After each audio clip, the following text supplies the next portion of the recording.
Chats powered by Rise. My name is Danielle Horace, and I'm the co-CEO here at Rise. We're joining you today in actually our third installment of our More Than Schools series. To check out our other two live videos, you can see them archived on our Facebook page, Rise Treasure Valley Education Partnership. Now, we call this event More Than School because we join a community of people who firmly believe that schools do so much more. This year, of course, and really every other year. We think there's no better time than right now to share these stories of how our public schools reach far beyond education and into providing food, safety, and care for our children. We are proud to shine a really big spotlight on two of our passionate and brilliant education leaders today. You'll learn from them how public schools are doing more than just testing or grading. They're really building a better future for all Idaho kids. So I'm pleased to introduce you today to my co-CEO and colleague, Dr. John Coberly. After 38 years as a public school educator and as the former superintendent of Boise Public Schools, he is beyond qualified to lead us in this dialogue and to talk with our two guests today. So thanks for joining, and I'll pass it to you, Dr. Coberly. Thank you, Danielle. So our first two episodes featured Kobe Dennis, the superintendent in Boise, and Wendy Johnson, the CUNA superintendent, and we had a great conversation. And so we're now moving to our third episode, and we have two new participants, members of the Southern Idaho Conference group of superintendents. That's James Gilbert, who's the superintendent in Mountain Home, and Dr. Shalene French, who is the superintendent in the Caldwell School District. So it's my pleasure to have an opportunity to visit with the two of you, and like we did with the first couple of superintendents, I wonder if you can share a little bit about your background. I think people would be interested to hear, where you grew up, how you got to Idaho, where you went to school, how you got involved in education, maybe when you got the superintendency as you went along. So why don't we start with you, James? You want to give us some highlights of your background? Yeah, thanks, Don. I appreciate that. So my journey was probably not dissimilar to a lot of people in education. I grew up in a house of educators. My mom and stepdad were both teachers in the Great Falls School District, and I attended school all through my K through 12 education in Great Falls, Montana, and ended up going to Montana State, where I earned a bachelor's degree in elementary education. From there, we ended up, I got married and moved to Boulder, Colorado for a year, and then ended up going to a career fair back in Missoula, Montana, and met with the recruiter from the Mountain Home School District. So after meeting with him, I accepted a sixth grade teaching position here in Mountain Home, taught sixth grade for 1 year, and then they moved the fifth and sixth grade into the middle school, and I didn't want to teach just one subject all day, so I moved to fourth grade and taught fourth grade for several years in the district. And hard to believe that was back in, I think, 1997 when I started. And then have had the opportunity to have various roles in the district. I've served as the athletic director, as a vice principal at both the junior high and the high school, and then the assistant superintendent for about 7 years. And in 2015, I was very happy and proud to be named the superintendent of the Mountain Home School District. And, it's hard to believe that it's been 24 years already that I've been a part of this great district. And, I appreciate this community tremendously. Have had a chance to watch a lot of great people work for us and become friends with them, and the hundreds and thousands of kids that have come through, and I'm thankful for that every day, and very proud to call Mountain Home my home, and proud to say I'm a Mountain Home Tiger from here. And, it's who knows what the next 24 years will bring, but it's been pretty amazing. So James, I just have a follow-up question for you. it's pretty unusual for a superintendent to have an elementary education background. What kind of insight does that give you to education goings on in your district? Sure, and that it is an unusual path, but I also think my path was one that really gave me a lot of perspective on K-12. You know, having taught at the elementary and then working in administration in secondary, you really got a very good picture of the differences. And you know, Right. that's one thing I always try to explain to people is there is just a tremendous difference between the secondary and the elementary, and there's never anything that is really the same, other than what our role is educating and working with those kids. But it's been pretty neat to see, and I think for me as a superintendent, it helps me to acknowledge those differences and be able to provide support through the whole Sure. system. Sure. That's good. Yeah, I had a mentor of mine who told me once, he said, you know you're in trouble when the elementary teachers are angry. So I had to watch that as we go along, because they're so nurturing and caring, and Yep.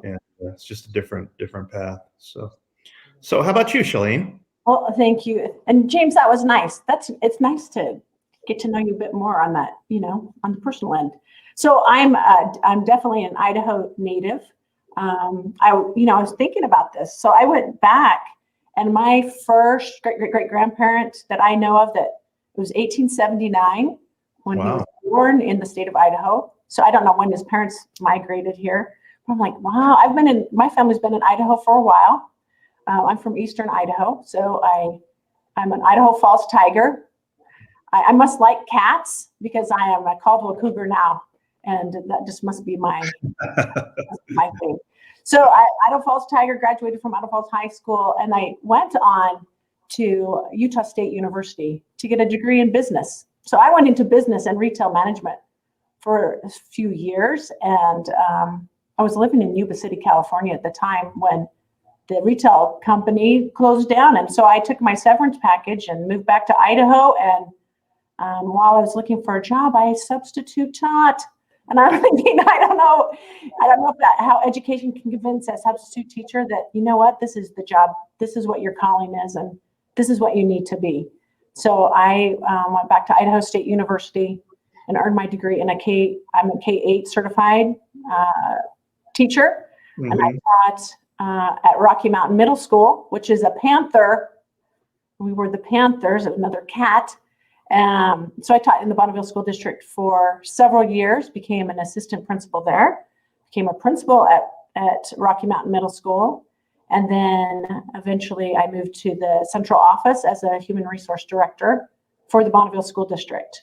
It was about 2016. I was just thinking back. So James and I have been superintendents for about the same amount of time. But in 2016, I took the opportunity, the privilege, the chance to interview with the Caldwell School District. And I really, I am just glad I did. I don't know what prompted me to do it, but I'm glad I did it. And it has worked out. It's the best decision I've made my professional career, was to take the chance and to move to a whole different side of the state. And I'm like James, it is so rewarding to see the impact teachers make on students, and to be able to be a part of that, to support them in their work, to support the principals in their work, and navigate the political environment that we're in, navigate the pandemic that we've been working through. And then just that peer group and those associations are so important. That relationship is so important. I was thinking too, James, I was a coach. So girls basketball, love girls basketball. 8th grade girls, they are the best. I liked coaching junior varsity kids, girls too, but the 8th graders, that skill level, all of those experiences, I think bring that to that superintendency and just the hope that you have. You never, like on a middle schooler, I've always felt that you never limit what a middle schooler can become. the potential that they have and the skills that they gain. And I think that's for all students. And so just glad to be here. So Shalene, why did you, I've always wondered, you're over in Bonneville, there's school districts over there, and you chose to apply for Caldwell. But I was I'm sorry, would you say that again? Because I'm like, I know it is, it wasn't just the weather. West. The lack of wind, the nice winters. But actually, at first I did it. I was coming, I felt that I was ready to take on that superintendency. Yeah. And so the Caldwell position was open, and I did apply with purpose to, I said to myself, you never apply if you don't want the job. Don't put the interviewers through that kind of a situation, but if you want it, go for it. And so I decided this was an opportunity for me. You're in the back of your mind, like, well, they probably have, some other idea of what they want to do, but it was a great experience, and it's just changed my view of education in such a rich way, and to live in this community. I hope did that sort of answer your question? Absolutely, it does. I think the part that stuck with me is that you really better want the job if you're going to apply for it, and you did. So here you are, right? And that leads me to a question about Caldwell, because when I look at data across the state of Idaho, Caldwell is one of the highest poverty districts in the whole state. It Can you is. talk a little bit about the student population in your district? Sure. So, yes, I can. So we are, we do have a high poverty rate based on the number of students who are families who are able to receive help through the WIC program. We have a higher than 70% of our students that qualify for a free or reduced lunch. That's how that's calculated. So we are a CEP school. So all students receive free lunch, free breakfast. And that what does CEP mean? Is it a calculation so that all the kids can have lunch, or? Yeah, a community eligibility program. Oh, okay. Like we have such a high level of need that all students we're at such a point that all students can qualify. I think in some districts, I know that you have to, you check on students apply, or parents apply and submit an application for free or reduced lunch support. But in our district, it's such a large enough number that we work with health and welfare, and we're calculated using those demographic, those numbers through health and welfare. How about with regard to ethnicity? What's the? Sure. So, 60% Hispanic population, about 35% white, and then our other diversity. So, it is a great. It's a great challenge. We have about a 20% students students where English is a second language. Wow. We have one of our elementary schools, 25% of their student body is English as a second language. So when you can think about that, that's a challenge, and it's a good challenge, because I'm going to say our students, our scholars are just top notch. They have some hurdles they overcome, and when you watch them overcome these hurdles and you see that support from their teachers, it is just so rewarding. But it is a different type of challenge than maybe you would see in another district. Sure, but what I've seen in Caldwell, and then from talking to you, I know you've really been trying to boost up your rigorous programs for kids with advanced placement and dual credit and all that. Can you speak to that?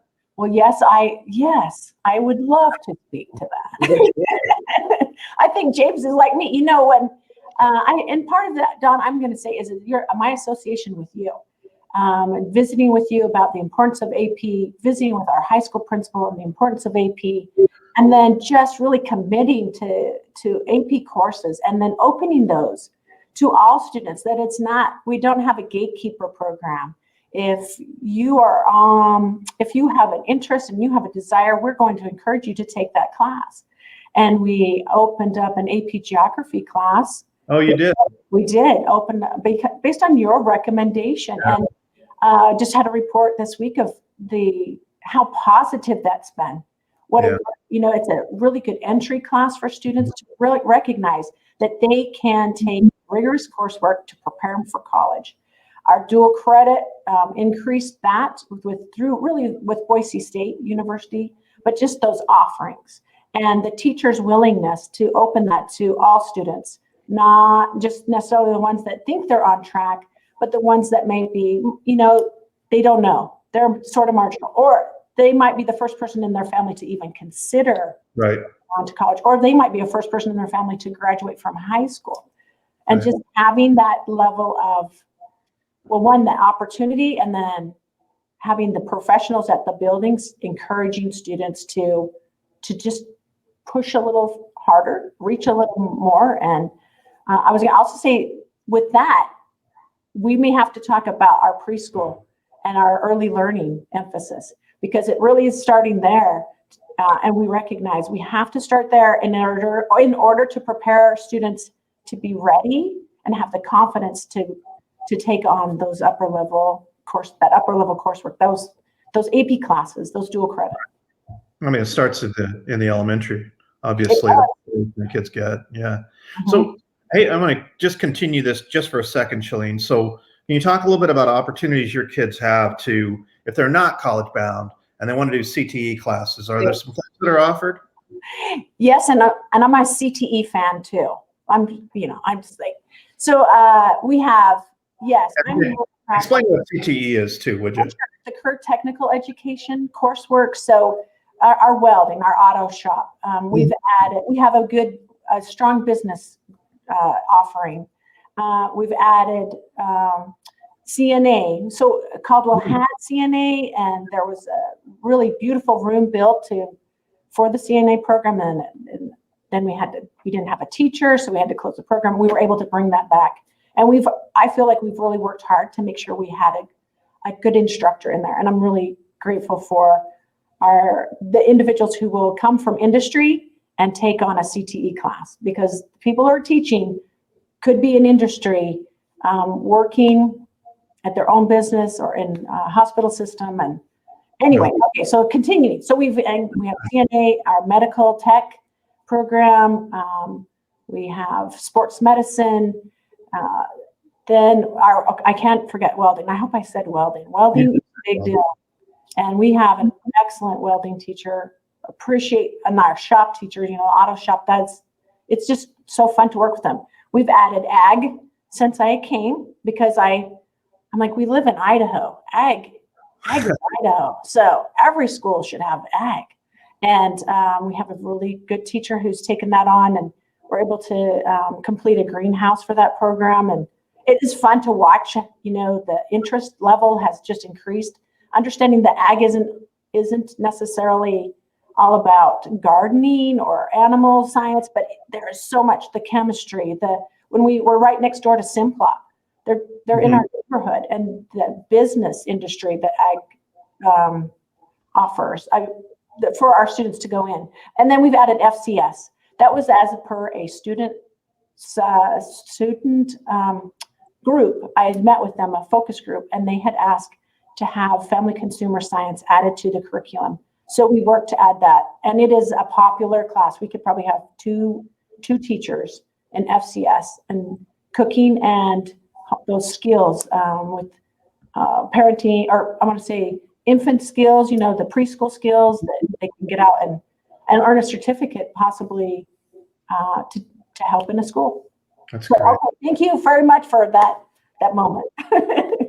Well, I think it's important that people understand, the demographics and then the programs that you're offering that allow kids to raise themselves up if they wish to by taking rigorous classes. So James, Mountain Home's a little different than Caldwell. Sure. Yeah, I think that's one of the neat things with education is every community is different, and it requires us to think differently about the students that we serve. And I think sometimes that's a frustration we have as educators, is when there's this view of education, it's one size fits all. Yeah. And you know, politicians like to lump us all together, and that's a frustration. You know, for us, um, some of our demographic information, we're about 34% free and reduced, about 4% migrant.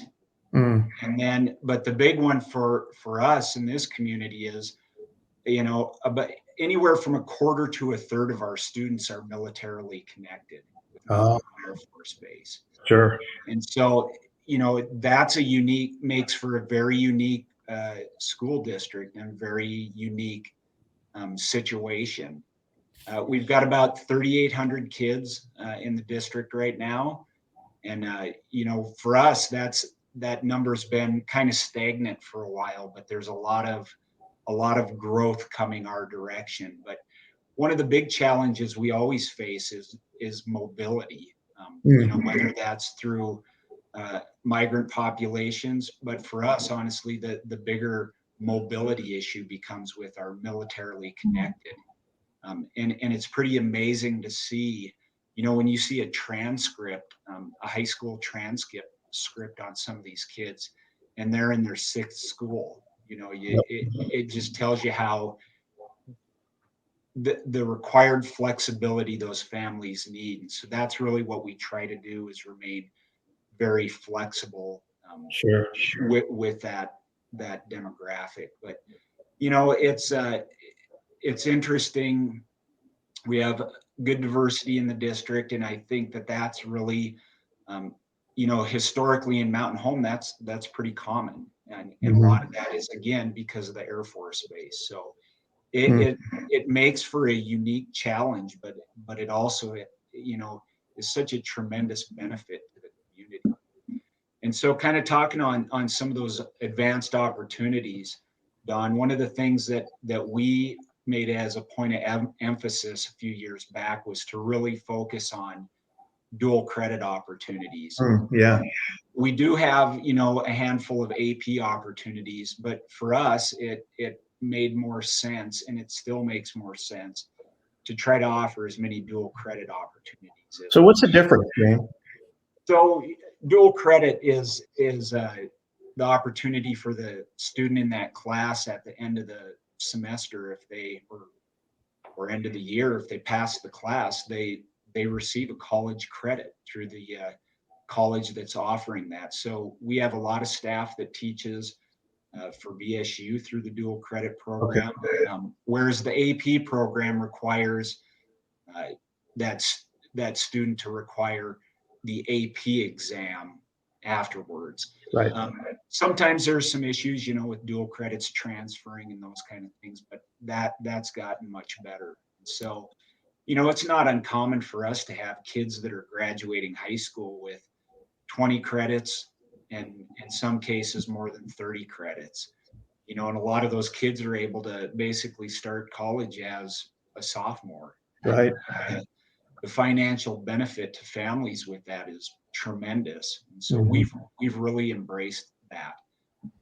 With career technical ed, we have over 20 classes that are in our career technical ed department, with a heavy emphasis on things that we feel are going to benefit students that are looking to get into the workforce right after high school.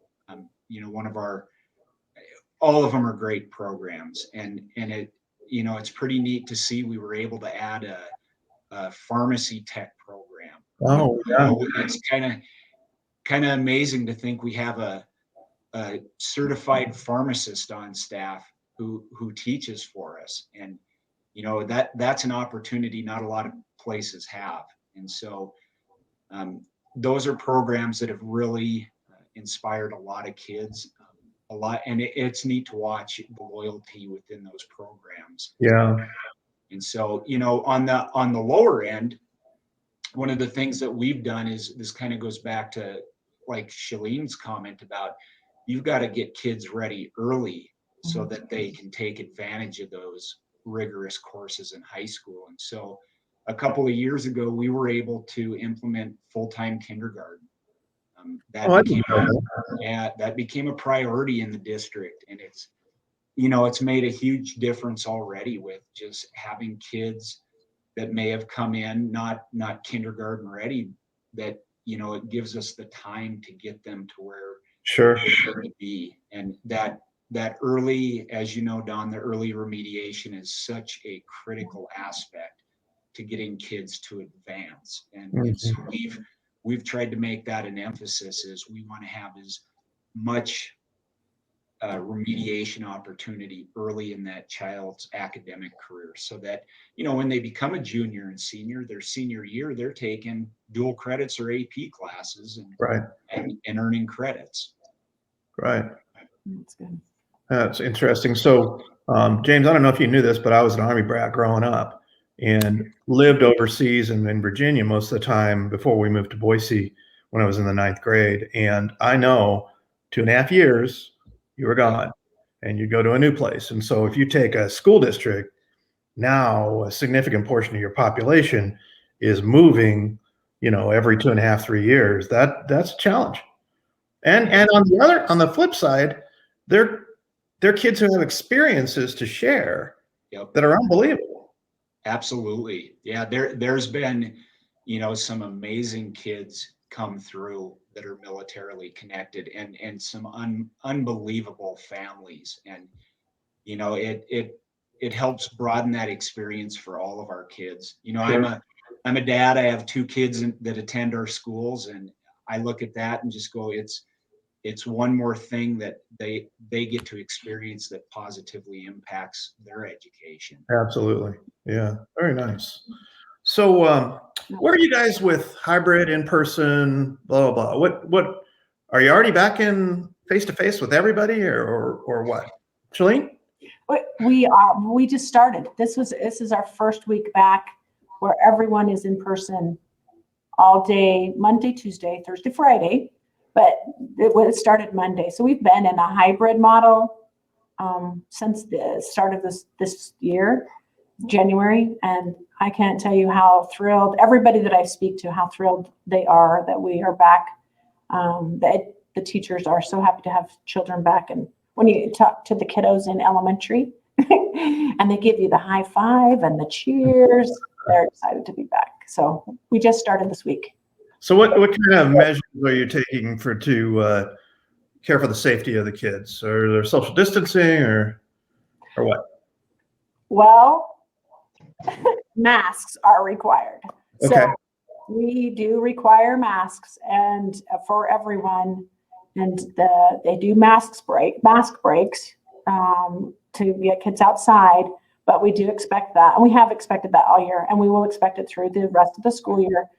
We have like little sanitation dispensers at throughout the buildings, around the rooms, and as for the physical distancing, they're working on that at lunchtime to maybe either added a lunch in the secondary, another period of lunchtime, or they're just we have students that they go outside and they play, and then they come in for lunch while another group goes out. But it's challenge the physical distancing.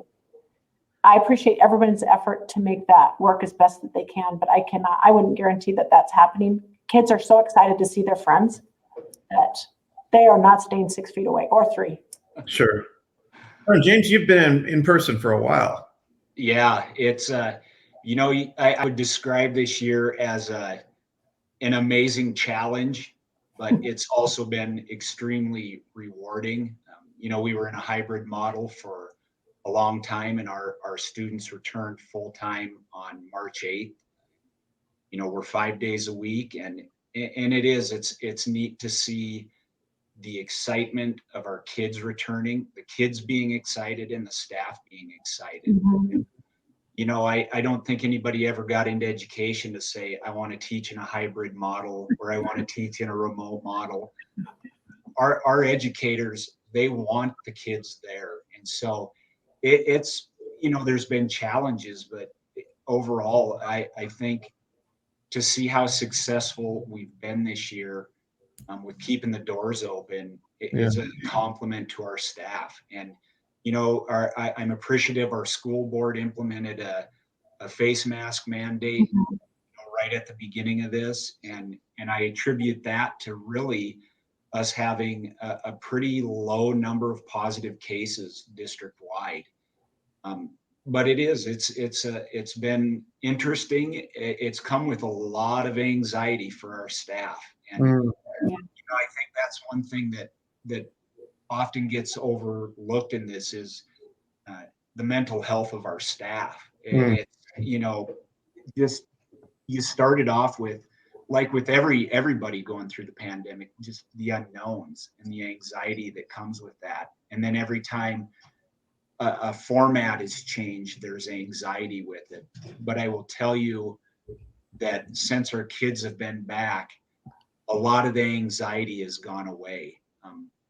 And I had a staff member tell me, we can do this. And you know what, that's just the mentality is, we're going to do this because it's the right thing for the kids. And so for us, you know, a lot of protocols, we social distance to the greatest extent possible, which, you know, as Shalene said, sometimes that's 6 feet, sometimes it's 3 feet, sometimes it's 2 feet or 1 feet. It's just what that situation is. Then, you know, an increase in sanitization and those kind of things. And great support from our community this year to help us stay open. That's great. How are your teachers doing? They're feeling pretty good about the whole situation. I think you said they're overjoyed, Shalene. I mean, but there's got to be some anxiety too, right? Well, I agree with James. I think that when we were discussing returning, because Canyon County it has been a pretty hot spot for COVID, and there's just that anxiety and just checking, surveying teachers and hearing back from them. There's concern. There was definite concern. And this week we've had some good positive feedback. But I can imagine having that. There was such a high level of anxiety that, you know, I'm visiting with principals, how they helped maintain that school culture of hope and promise, and, you know, there's a future and we can get through this. It's challenging. Yeah, no doubt. Yeah, thanks. I don't know if I answered that, but I'm like, oh. No, I think that's a good answer. Because I was like, I felt anxious. I mean, yeah, and it's complicated. Let's face it. Oh, there are moments you're like, do we bring students in when we have, you know, a whole classroom that needs to be quarantined, and, you know, what will happen with their families? Who's going to be home with them? Yeah, it's been challenging. You want to add anything to that, James? Yeah, no, I it's taken an entire community to do this. And, you know, Dawn, I think one of the things that I'm most appreciative of what I've seen is we're finally getting back to what we believe as educators about education. You know, so many times it's always about standardized test scores. It's about, you know, graduation rates and those kind of things. And those are important. But as educators, we know we play such a huge role in the mental health of our kids, and just that social support to them. And that is truly what I think a lot of people who may not understand that with education are finally seeing, that impact we have every day for that kid's social well-being is heavily influenced at school. And it's why we as educators are so happy to have kids back in school, because that is a huge part of our role. Absolutely the academic portion, but that social emotional component is every bit as important to the development of our kids. Mm-hmm. That's the whole relationship piece. Yep. You know, and when we there's a mantra, rigor, relevance, and relationships. And I've always felt that relationships should be first relationships, then rigor and relevance. But I agree with James.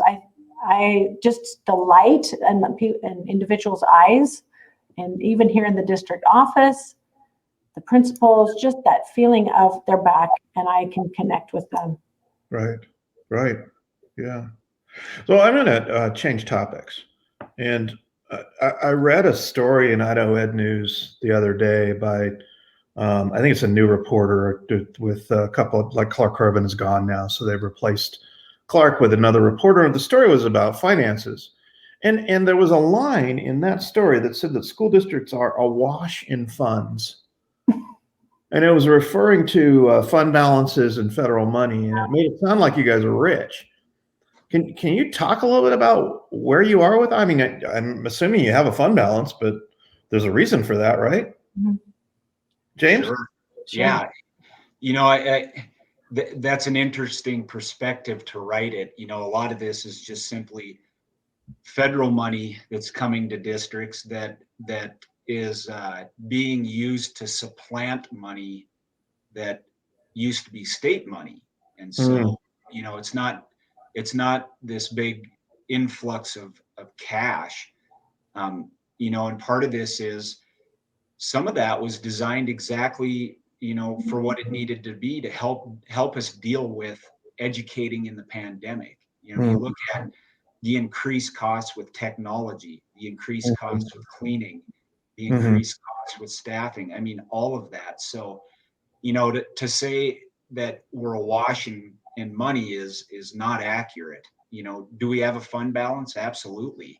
Why do you have a fund balance? Yeah. Why do you have? Sure, you have one so that when we get into the situation we did with the last recession, that we're not having to cut programs for kids to balance. You know, that it's, I always look at it, it's no different than your own savings account. I agree. You don't, or at least you shouldn't be spending everything down to your last dime every month, right? I mean, you want to have something in the bank for when the washer and dryer break, or, you know, things that you don't foresee. And for school districts, that's one of the things that a lot of us learned the hard way was in that recession. It forced us into positions where we had to cut staff, had to eliminate programs. And so having that fund balance gives us that ability, if we're faced with that again, and you know we will be faced with it again, there will be another recession, Right. that we're able to keep programs in place and keep staff employed. And that's what a school is, right? The school is the people. And that fund balance, if I'm not mistaken, that's one-time money. I mean, you can use it like your savings. You can use it once and it's gone. That is right. There's not a line item that says this is for your fund balance. Right. You know, and it's like it's being responsible, right? When you think of good money management as a human, just an individual, you should be like, I felt my parents taught me, you should save 10% of what you make. You should have put some money aside in the savings account, and that's what our fund balance is, to save. To save in case there is an issue. We probably, based on our good accounting practices, we're asked to save at least 5%, and our board has asked us to see if we can't put aside 5% in case if something should happen. And we're talking, we could probably go maybe a month with the 5% we have saved in costs and expenses. So I just had to say that because I just think it's called being very wise and fiduciarily responsible. Easy for you to say. Yeah. I don't want to say that 3 times. Yeah, I think that's what people need to understand, is that a board has to have a certain amount of money in reserve in case you do hit a recession or something cataclysmic happens. You got a boiler go down at your high school or whatever. You got to have some money to do that, and you don't expect it. Right? Absolutely. Okay, so Don, you want to say some more? Because I think it was I don't know. I don't understand the story, but I'm trying to figure out why they would. We have a supplemental levy, and that supplemental levy helps us offset costs in our to pay for classified employees. We are not flush with money. We are trying to keep that HVAC professional employed. We only received $20,000 for that individual to pay for a year. We're not going to be able to hire an HVAC professional or a plumbing professional to keep our facilities operating. And that's just a few. Our technology budgets have been cut. And you cannot hire a technology expert at $20,000 a year. And so that's why we have supplement. I mean, there are reasons. No one, I do not appreciate. I mean, it's not like a joy to go out every 2 years to ask patrons to pass a supplemental levy so that we can keep these individuals employed, so that we can keep the facilities up and running, so that our students have a safe and healthy and happy place to work and live and learn. And anyway, I'm not appreciative of the story, I guess is what I'm saying. I think and I'll jump on with that. So, yeah, go ahead, James. I think that writing a story like that is pretty disingenuous. Yeah. It's one thing if we're living in a state that actually adequately funded education and you had this money coming in, but let's make no bones about it. The state of Idaho does not fund education how it needs to be. Hmm. And then you break down that discrepancy from district to district. And, that requires districts to be able to operate on very restricted budgets. So, there's always two sides to that story. And in this case, whoever the reporter was, that's not accurate. They need to actually talk with school districts about what that money is doing and how it's being used to, quite honestly, supplant a lot of things that should be funded at the state level. Right. So as long as we're getting you guys fired up, I saw some comments with regard to, the schools are closed and the teachers are staying home and they're just sitting around, and so then the district gives them a raise, and that shouldn't be happening. Have your schools been closed to students at any time in the last couple of years? I mean, other than holidays? No. I don't think our high school, Caldwell High School, is ever closed. I think that building operates 24/7. There is always someone there. There's always someone there over the holidays. There is some type of event taking place.